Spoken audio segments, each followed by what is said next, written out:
اعوذ باللہ من الشیطان الرجیم بسم اللہ الرحمن الرحیم۔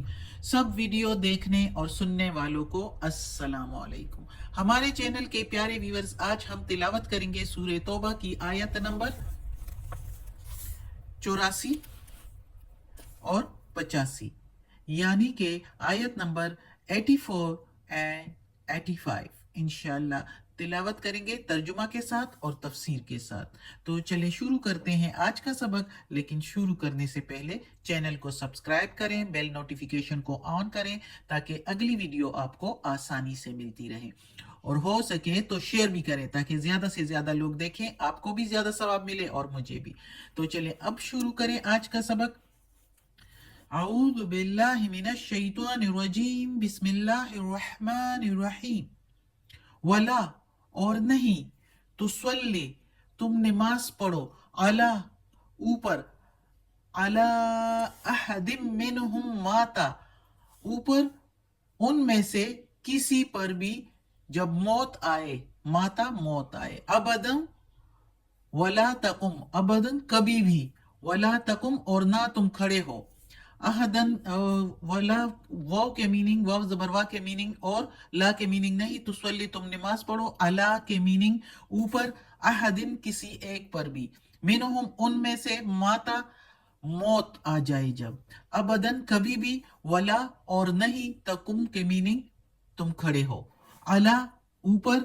قبر ہی قبر اس کے، یعنی اس کے قبر پر بھی کھڑے نہ ہوں، انہم بے شک وہ، کفرو منکر ہوئے، باللہ ساتھ اللہ کے، ورسولہ اور اس کے رسول سے، یعنی اللہ کے رسول سے وہ منکر ہوئے، ایمان نہیں لائے، وماتو اور مر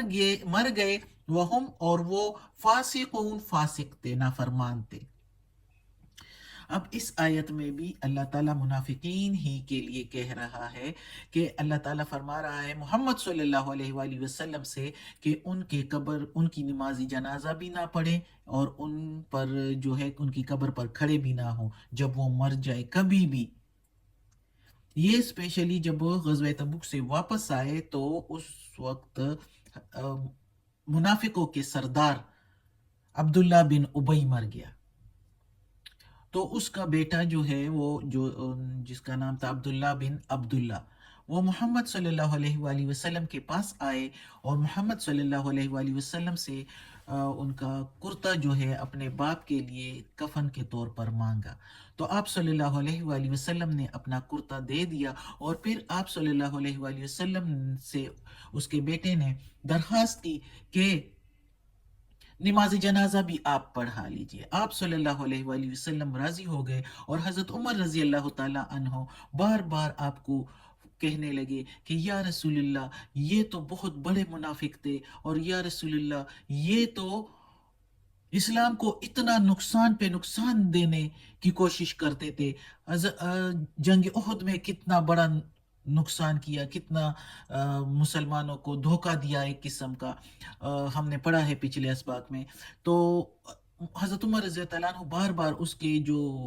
حرکتیں تھی، نافرمانیاں تھی، جو نقصان دیا تھا، جو منافقت تھی، وہ بار بار کہہ رہے تھے محمد صلی اللہ علیہ وآلہ وسلم سے، اور محمد صلی اللہ علیہ وآلہ وسلم مسکرا رہے تھے، اور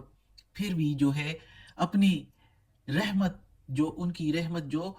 سارے مسلمانوں اور سارے دشمن اور دوست سب کے لیے عام تھی، محمد صلی اللہ علیہ وآلہ وسلم کی رحمت اور شفقت، جس کی بنا پر وہ دشمن کے لیے بھی اللہ تعالیٰ سے مغفرت مانگ رہے تھے، لیکن جب وہ محمد صلی اللہ علیہ وآلہ وسلم ان کے لیے نماز جنازہ کے لیے کھڑے ہو گئے، عبداللہ بن ابی کے لیے، تو یہ آیت نازل ہوئی کہ نہ کھڑے ہو ان کے لیے نماز کے لیے جب ان میں سے کوئی مر جائے، یعنی منافقوں میں سے کوئی مر جائے تو کبھی بھی ان کے لیے نماز جنازہ نہ پڑھیے، اور نہ ہی ان کے قبر پر کھڑے ہو کے ان کے لیے دعا کیجیے، کوئی بھی نہیں، اس لیے کہ انہوں نے یہ منکر ہوئے اللہ سے اور اس کے رسول سے۔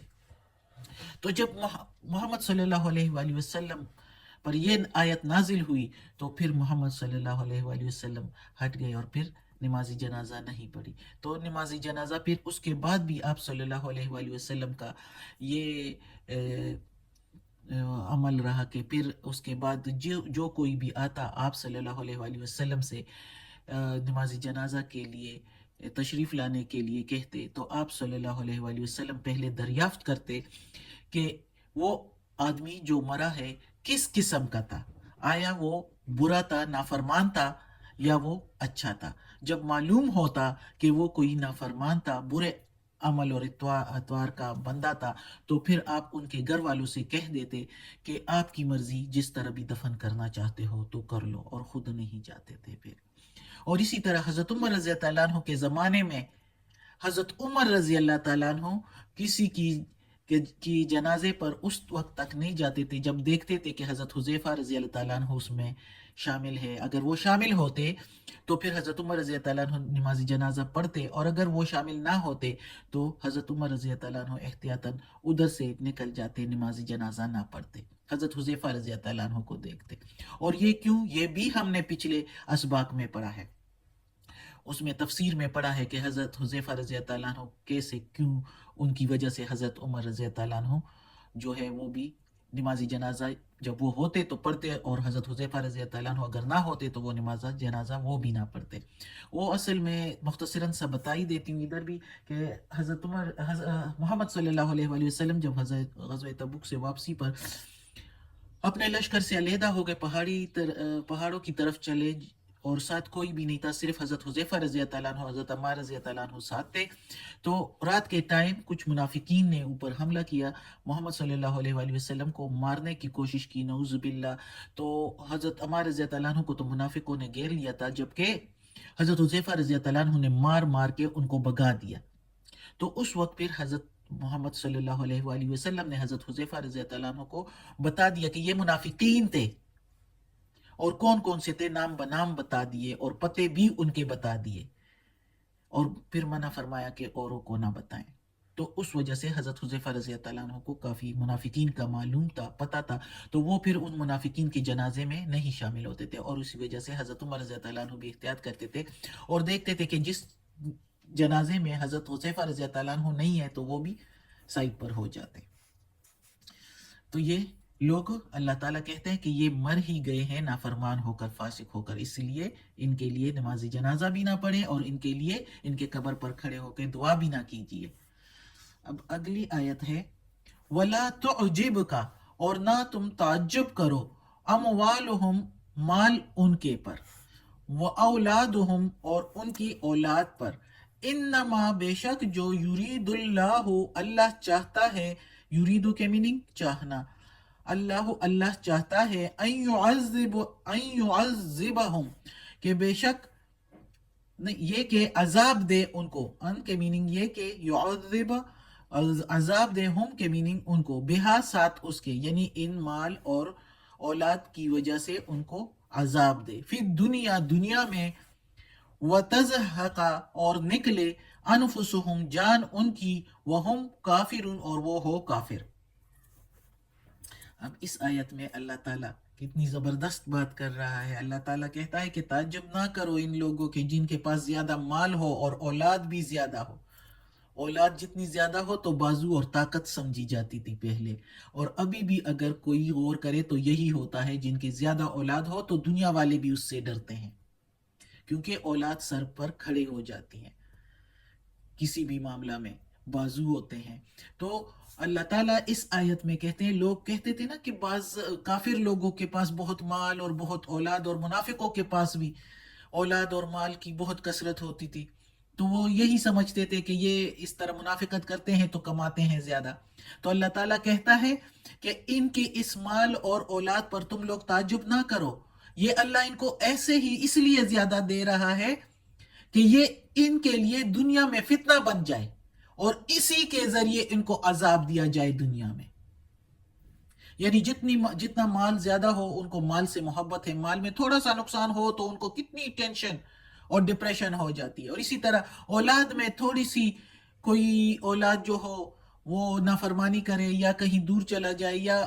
وہ اولاد جو ہے ان ماں باپ کی ہی نافرمانی کرے تو کتنا دکھ ہوتا ہے۔ تو وہی دکھ جو ہے اولاد اور مال کے ذریعے اللہ تعالیٰ ان کو دنیا میں، ساتھ اس کے فی میں دنیا میں